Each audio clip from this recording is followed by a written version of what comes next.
नमस्कार, आप देख रहे हैं राष्ट्र प्रथम। आपके साथ मैं हूं तुषार शर्मा। बुलेटिन की शुरुआत करेंगे हेडलाइंस के साथ। आज गुजरात आएंगे बीजेपी के राष्ट्रीय अध्यक्ष जेपी नड्डा, कार्यकर्ताओं के साथ करेंगे बैठक। बीजेपी में शामिल होने के बाद अब कैप्टन अमरिंदर सिंह को मिल सकता है पद। सामान्य वर्ग के गरीबों के आरक्षण के खिलाफ दाखिल याचिकाओं पर आज जारी रहेगी सुनवाई। मैं इसका ऐलान करती हूं, मेरा जीवन हमेशा आपकी सेवा के लिए रहेगा। और इस तरह विदा हुई महारानी एलिजाबेथ सेकंड। ईडी सीबीआई के खिलाफ बंगाल विधानसभा से प्रस्ताव पारित। ममता बनर्जी बोली, लगता नहीं कि पीएम मोदी सीबीआई ईडी का कर रहे दुरुपयोग।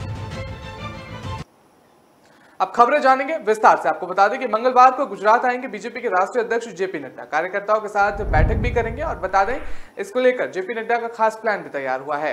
बता दें कि जेपी नड्डा मंगलवार और बुधवार यानी कि 20 और 21 सितंबर को 2 दिन के प्रवास पर गुजरात में रहेंगे। इस दौरान जेपी नड्डा कई सार्वजनिक और संगठनात्मक बैठकों में भाग भी लेंगे। बीजेपी के राष्ट्रीय अध्यक्ष जेपी नड्डा मंगलवार को गांधीनगर जाएंगे और जेपी नड्डा यहां सुबह 9 बजे गांधीनगर स्थित नभोई के पटेल फार्म में बीजेपी किसान मोर्चा के तत्वाधान में आयोजित नमो किसान पंचायत ई बाइक कार्यक्रम को लॉन्च करेंगे। बीजेपी के राष्ट्रीय अध्यक्ष जेपी नड्डा इस कार्यक्रम के बाद होटल लीला गांधीनगर में मेयर समिट में भाग लेंगे। जेपी नड्डा दोपहर 2 बजे रेसकोर्स ग्राउंड राजकोट सिटी में म्युनिसिपल कॉर्पोरेशन के सदस्य और म्युनिसिपैलिटी काउंसलर्स और कोऑपरेटिव संगठनों के चुने हुए प्रतिनिधियों के एक विशाल सम्मेलन को संबोधित भी करेंगे। बता दें कि शाम 5 बजे जेपी मोरबी जाएंगे और मोरबी में जेपी नड्डा का एक रोड शो करेंगे। और साथ ही इसके बाद रात 8:30 बजे होटल लीला गांधीनगर में वीरांजलि कार्यक्रम में भी हिस्सा लेंगे। तो ये पूरे दिन का जेपी नड्डा का स्केड्यूल है। इसको चलते आज वो गुजरात में है। पंजाब लोक कांग्रेस के प्रमुख और पूर्व सीएम कैप्टन अमरिंदर सिंह सोमवार को बीजेपी में शामिल हो गए हैं। इसी के साथ उनकी पार्टी पंजाब लोक कांग्रेस यानी कि पीएलसी का भी बीजेपी में विलय हो गया है। उन्होंने केंद्रीय मंत्री नरेंद्र सिंह तोमर और मौजूदगी में बीजेपी की सदस्यता ग्रहण करी। और अब सूत्रों से पता चल रहा है कि कैप्टन अमरिंदर सिंह को पार्टी में राष्ट्रीय उपाध्यक्ष या फिर किसी राज्य का गवर्नर बनाया जा सकता है। बीजेपी में शामिल होने के बाद पंजाब के पूर्व मुख्यमंत्री और कैप्टन अमरिंदर सिंह ने कहा कि मैं प्रधानमंत्री नरेंद्र मोदी और गृह मंत्री अमित शाह का आभार व्यक्त करता हूं। अमरिंदर सिंह ने इस दौरान कांग्रेस पर निशाना साधते हुए कहा कि कांग्रेस के कार्यकाल के दौरान हमारी सेना को मजबूत नहीं किया गया। जब AK एंटनी रक्षा मंत्री थे तो रक्षा सौदे नहीं हुए थे। अमरिंदर सिंह ने कहा कि पंजाब भारत का सीमावर्ती राज्य है और उसको लेकर अपनी चुनौतियां हैं। पाकिस्तान से सीमा सटी हुई है, उसको लेकर अपनी चुनौतियां हैं। इसके बारे में प्रधानमंत्री और गृह मंत्री में से लगातार चर्चा हो रही थी। और हाल ही में तो ड्रोन का खतरा भी बढ़ता हुआ भी नजर आया था। इसके साथ ही पंजाब में ड्रग्स का जाल भी फैला है। तो ये तमाम बातें कैप्टन अमरिंदर सिंह की तरफ से सामने आ रही थी। बीजेपी शामिल होने के बाद उन्होंने ये तमाम बातें कही।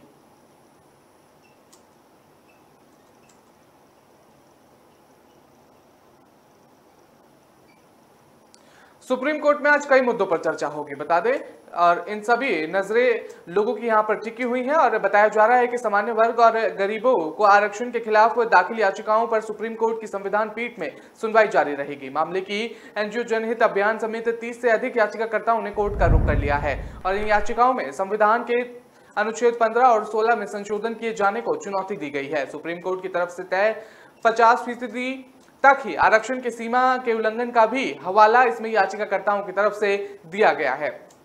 बता दें कि 5 अगस्त 2019 को सुप्रीम कोर्ट में सामान्य वर्ग के गरीबों को 10% आरक्षण के खिलाफ दायर याचिकाओं को संविधान पीठ में सौंपा था। और इस मामले में एनजीओ जनहित अभियान समेत 30 से अधिक याचिकाकर्ताओं ने कोर्ट का रुख किया। इन याचिकाओं में संविधान के अनुच्छेद 15 और 16 में संशोधन किए जाने को चुनौती दी गई है। सुप्रीम कोर्ट की तरफ से तय 50% तक ही आरक्षण की सीमा के उल्लंघन का भी हवाला दिया गया है।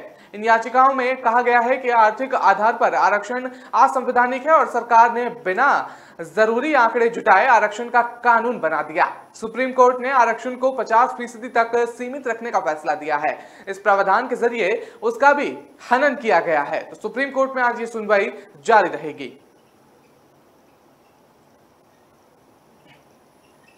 महारानी ने अपने 21वें जन्मदिन पर राजकुमारी एलिजाबेथ के तौर पर ब्रिटेन को पहली बार संबोधित किया था। उनकी ये केप टाउन से रेडियो पर ब्रॉडकास्ट हुई थी और तब उन्होंने कहा था कि मैं इसका ऐलान करती हूं कि मेरा जीवन छोटा हो या लंबा, हमेशा आपकी सेवा के लिए ही लगा रहेगा। ब्रिटेन की ये महारानी उम्र के 96 वसंत पार करके सोमवार को जॉर्ज छटेस के स्मृति चैपल में सदा के लिए चिर निद्रा में लीन हो गई। बता दें कि ब्रिटेन का शाही परिवार ही नहीं बल्कि पूरी दुनिया 25 साल में महारानी बन सबसे लंबे वक्त राज करने वाली महारानी एलिजाबेथ द्वितीय को आखिरी विदाई देने के लिए उमड़ पड़ी थी। क्या महारानी की इसी यादगार विदाई के पलों को महसूस किए गए और ब्रिटेन के लंबे वक्त तक राज करने वाली महारानी एलिजाबेथ द्वितीय कई मायनों में खास रही। फिर चाहे ये उनका ब्रिटेन की राजशाही की बैकडोर संभालना हो या फिर अपने आखिरी दम तक महारानी बने रहना हो, इतना खास महारानी के आखिरी विदाई के लम्हे भी बेहद खास रहे। महारानी का ताबूत उनके लंदन के शाही आशियाने से शुरू हुए और अंतिम सफर के बाद बुधवार 14 सितंबर को संसद भवन के वेस्टमिनिस्टर हॉल लाया गया था।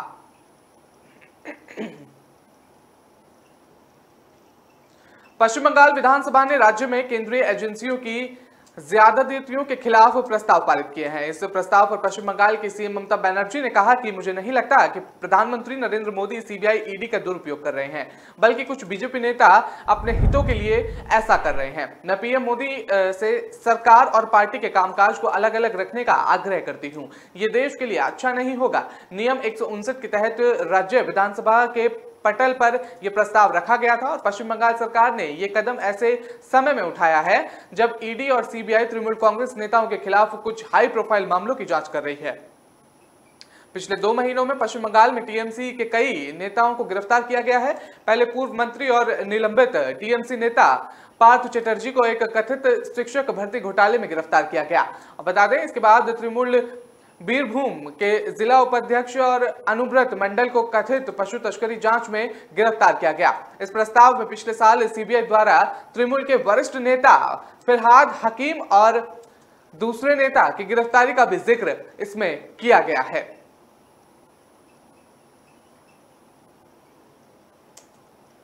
फिलहाल वक्त तो चला एक छोटे से ब्रेक का। खबरों का सिलसिला लगातार जारी रहेगा।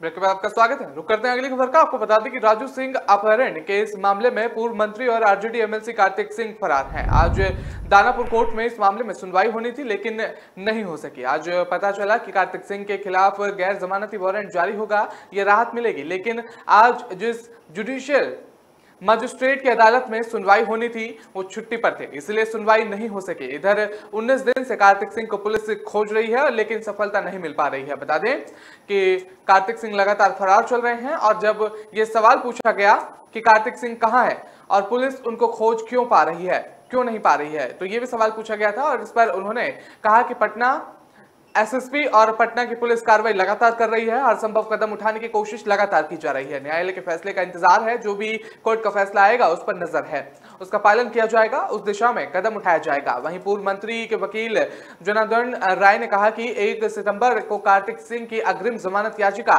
खारिज हुई थी। ऊपरी अदालत में अपील के लिए 15 दिन का समय मिला था और इसी बीच कोई ऑर्डर पास नहीं हुआ। बता दें साथ ही उन्होंने कहा है कि कार्तिक सिंह की ओर से हाई कोर्ट में अग्रिम जमानत की अपील की गई थी और उम्मीद है कि जल्द सुनवाई होगी। आज दानापुर कोर्ट में जिस जुडिशियल मजिस्ट्रेट की अदालत में सुनवाई थी वो छुट्टी पर हैं।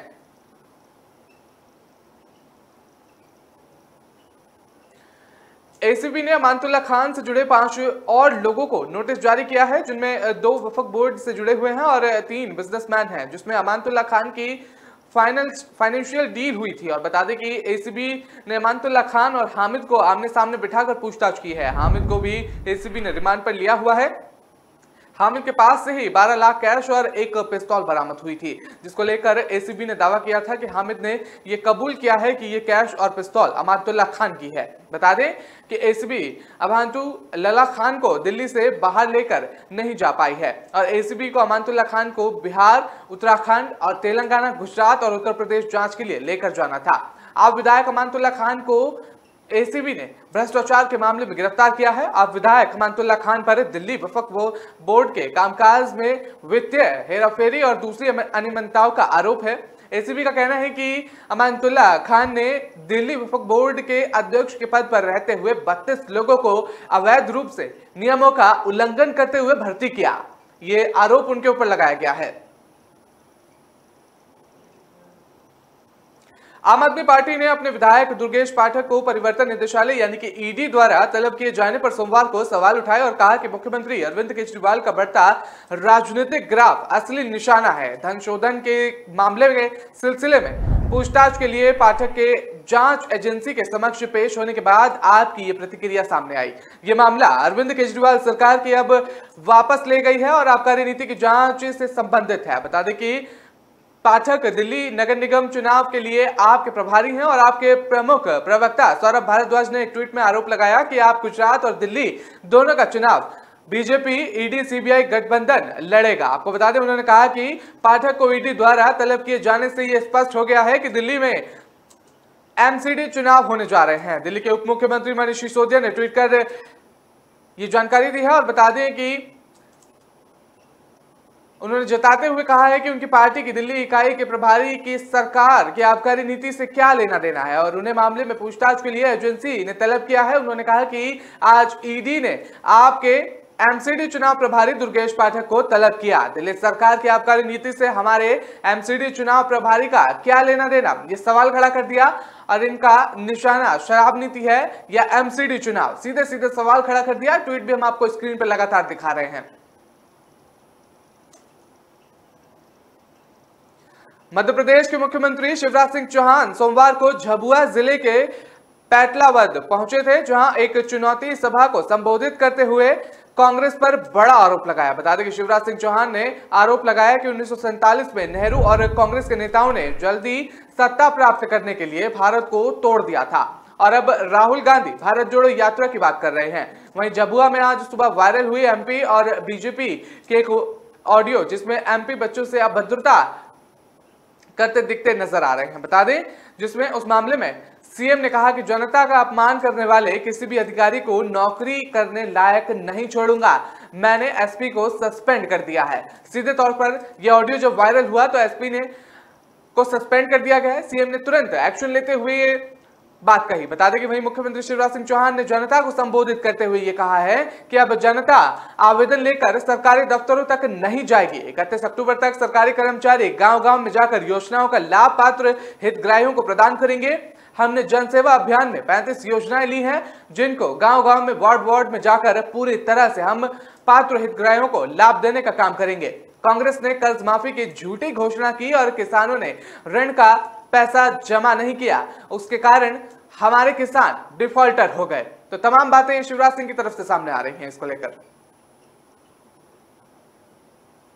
राजस्थान के मुख्यमंत्री अशोक गहलोत ने चिकित्सा और स्वास्थ्य विभाग के अंतर्गत जिला चिकित्सालय, उप जिला अस्पताल आदि के लिए फार्मासिस्टिक्स के 235 और सूचना सहायक के 44 नवीन पद सर्जन करने की मंजूरी दी है। इनमें जिला मुख्यालय पर स्थापित जिला अस्पतालों में फार्मासिस्ट के 72 पद और मुख्यालय के अलावा जिला अस्पतालों में 75 पद और उप जिला अस्पतालों में 88 पद सहित कुल 235 पद शामिल हैं। सूचना सहायक के लिए जिला अस्पतालों में 6 पद और उप जिला अस्पतालों में 38 पद सहित कुल 44 पदों का सर्जन किया गया।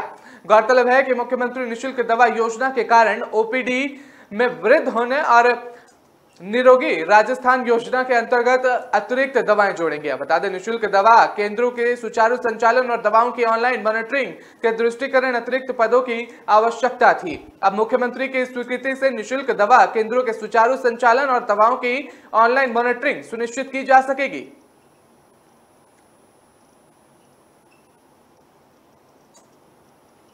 फिलहाल वक्त तो चला एक छोटे से ब्रेक का, खबरों का सिलसिला लगातार जारी रहेगा।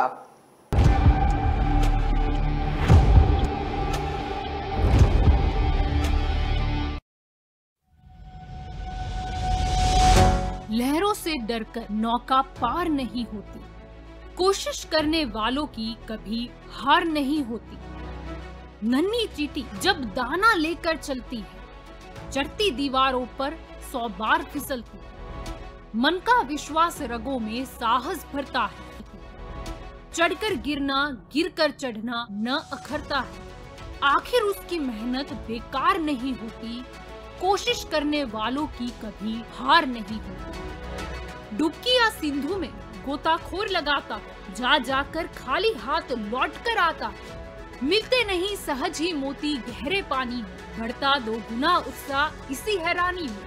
मुट्ठी उसकी खाली हर बार नहीं होती। कोशिश करने वालों की कभी हार नहीं होती। असफलता एक चुनौती है, इसे स्वीकार करो। क्या कमी रह गई देखो और सुधार करो। जब तक न सफल हो नींद चैन को त्यागो तो, संघर्ष का मैदान छोड़कर मत भागो तो। कुछ किए बिना ही जय जयकार नहीं होती। कोशिश करने वालों की कभी हार नहीं होती। कुछ नया करो।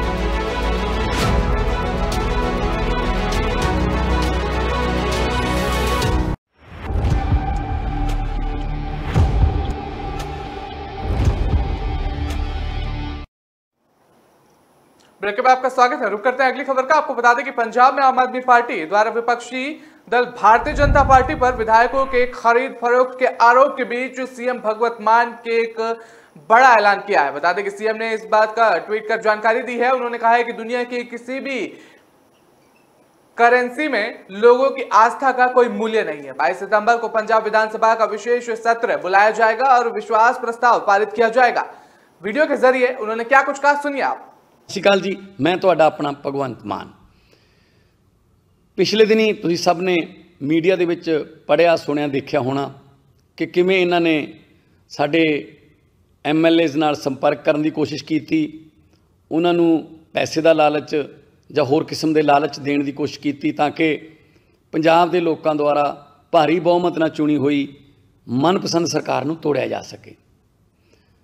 ਪਰ ਸ਼ਾਇਦ ਇਹਨਾਂ ਨੂੰ ਇਹ ਨਹੀਂ ਪਤਾ कि जिस वेले पंजाब दे विच इलैक्शनां चल रही सी, वोटां पै रही सी, उस वेले विरोधी पार्टियां कोले भी बहुत सारा पैसा सी, बहुत सारा इहो जिहा समान सी कि लोकां नूं लालच देईए। पर लोकां ने वो पैसे ते वो लालचां नूं लत्त मार के साडे ते विश्वास कीता। ते दोस्तों, विश्वास एक इहो जी चीज़ है जिहदी दुनिया की किसी करंसी कोई कीमत नहीं। उस विश्वास को असीं कायम रखांगे। पंजाब के MLA एक चट्टान वांगू पंजाब दे नाल खड़े ने, पंजाबियों के नाल खड़े ने। इस विश्वास मत नूं कानूनी तौर पर दिखाउण लई असीं पंजाब की विधान सभा का स्पैशल सैशन जिहड़ा वो 22 तरीक नूं बुला रहे हैं, वीरवार नूं। उहदे विच असीं दिखा देंगे कि जिहड़े MLA ने, चुने हुए MLA ने लोकां दे, ओह पंजाब दे रंगले पंजाब दे सुपने नूं साकार करन लई किन्ने दृढ़ ने ते ओह पंजाब नूं दोबारा पंजाब बनाउण वाली जिहड़ी लड़ाई है उहदे विच किसी किस्म दे लालच नहीं आउणगे। सो वीरवार नूं 22 सितंबर नूं असैंबली का स्पैशल सैशन होगा, जिहदे विच असीं विश्वास मत लैके आवांगे ते कानूनी तौर पर भी असीं दिखा देंगे कि पंजाब दे लोग जिहड़े ने वो अपनी सरकार दे विच, अपनी मनपसंद सरकार दे विच कितना विश्वास करते हैं। इनकलाब जिंदाबाद। तो पंजाब को पंजाब बनाने वाली लड़ाई है। किस तरह से आपने देखा कि भगवत मान की तरफ से तमाम बातें सामने आ रही है। रुक करते हैं अगली खबर का। आपको बता दें कि सोनाली फोगाट केस की जांच सीबीआई कर रही है। बीते 4 दिनों से सीबीआई की टीम गोवा में मौजूद है और सोनाली फोगाट मर्डर केस का मोटिव पता करने में जुट गई है। सीबीआई के सूत्रों ने बताया है कि उनकी टीम रात भर जाकर काम कर रही है। गोवा पुलिस के केस ट्रांसफर होने के बाद जितने भी कागजात और रिपोर्ट सीबीआई को मिले हैं उनका गहनता से विश्लेषण किया जा रहा है। बता दें कि सोमवार को सीबीआई के अधिकारियों ने अपने कैंप ऑफिस में कुछ लोगों के बयान दर्ज किए और वो लोग थे जो घटना के दिन रिजॉर्ट और क्लर्जी क्लब में मौजूद थे। इससे पहले शनिवार को सीबीआई ने रिजॉर्ट में करीब 10 घंटे तक छानबीन की और पूरे स्टाफ के बयान दर्ज किए थे। सोनाली फोगाट के कमरे और सुधीर के कमरे की 3D मैपिंग के साथ वीडियोग्राफी और फोटोग्राफी भी की गई थी। शुक्रवार को सीबीआई की टीम क्लब पहुंची थी और सोनाली को ड्रग्स देते हुए सुधीर सीसीटीवी में नजर आ रहा है। इतना ही नहीं, इसके बाद जब सोनाली की तबीयत खराब हुई तो एक दूसरे सीसीटीवी में सोनाली को बाथरूम में ले जाया हुआ जाता भी नजर आ रहा है। बता दें कि सोनाली उस बाथरूम में करीब 2 घंटे तक रही। सीबीआई की टीम ने पूरे क्लब की 3D मैपिंग की और वीडियोग्राफी और फोटोग्राफी क्लर्जी स्टाफ के पूछताछ की और उनसे बयान भी जारी किए गए। अगली खबर से आपको मुखातिब कराते हैं। बता दें कि जैकलिन फर्नांडिस सुकेश चंद्र मनी लॉन्ड्रिंग केस के 7 घंटे तक पूछताछ के बाद दिल्ली पुलिस और ईडब्ल्यू दफ्तर के बाहर निकली और एक दूसरा मौका है जब जैकलिन को मामले में उनकी कथित भूमिका के लिए पूछताछ को लेकर दिल्ली पुलिस ने तलब किया है। पुलिस के एक वरिष्ठ अधिकारी ने कहा कि फर्नांडिस जांच में शामिल हुई और उनसे मंदिर मार्ग स्थित आर्थिक अपराध शाखा के दफ्तर में पूछताछ की गई। दरअसल Sukesh Chandrashekhar money laundering case में रोज नए खुलासे कर रहे हैं और पुलिस इसलिए इस मामले की जांच में कोई कसर नहीं छोड़ना चाहती है कि पुलिस इसलिए इस मामले से जुड़े हर आरोपी से गहन से पूछताछ कर रही है। बता दें कि मनी लॉन्ड्रिंग मामले में जैकलिन फर्नांडिस अब तक कई बार ईडी के सामने पूछताछ के लिए पेश हो चुकी हैं। अब इस मामले में आर्थिक अपराध शाखा द्वारा जांच की जा रही है। पुलिस इस मामले की तरह और तह तक जाने की हर संभव कोशिश लगातार करती हुई नजर आ रही है। बता दें कि इससे पहले बुधवार 14 सितंबर को पिंकी ईरानी के साथ फर्नांडिस से 8 घंटे तक पूछताछ की गई थी और ईरानी ने अभिनेत्री को चंद्रशेखर से कथित तौर पर मिलवाया था। पुलिस ने पहले कहा था कि जांच में खुलासा हुआ है कि चंद्रशेखर ने अपने जन्मदिन पर फर्नांडिस के एक एजेंट प्रशांत को एक मोटरसाइकिल की पेशकश की थी और लेकिन उसने इसे लेने से इनकार कर दिया था। इसके बाद चंद्रशेखर ने दोपहिया वाहन और उसकी चाबी प्रशांत के यहां भी छोड़ दी थी। वहां को बता दें कि वाहन को जब्त कर लिया गया है फिलहाल के लिए, तो लगातार पूछताछ जारी है। मध्य प्रदेश में कोरोना के सक्रिय मरीजों की संख्या का आंकड़ा देखकर आप दंग रह जाएंगे। मध्य प्रदेश की राजधानी भोपाल और इंदौर में जितने सक्रिय मरीज हुआ करते थे उतने मरीज अब पूरे देश मध्य प्रदेश में बाकी रह गए हैं। एमपी के सभी जिलों में कोरोना वायरस के सक्रिय मरीजों की संख्या घटकर मात्र 187 रह गई है। प्रदेश में कोरोना मरीजों की संख्या लगातार घटती जा रही है। अब मध्य प्रदेश में महज 187 सक्रिय मरीज बचे हुए हैं। एमपी के भोपाल में 59 और इंदौर में 45, बालाघाट 2, बैतूल में 7, रतलाम में 3, राजगढ़ में 1 और रायसेन में 3, निवाड़ी में 2, नरसिंहपुर में 8, मंडला में 1, खरगोन में 4, कटनी में 1, जबलपुर में 9 और हरदा में 6, ग्वालियर में भी 6 और होशंगाबाद में 7, वहीं डिंडोरी में 4। तो ये विदिशा में और उज्जैन की बात कर ले तो वहां पर 10-10 मरीज मौजूद हैं। तो बता दें शिवपुरी में भी 2 मरीज इसमें शामिल है कोरोना के मामले।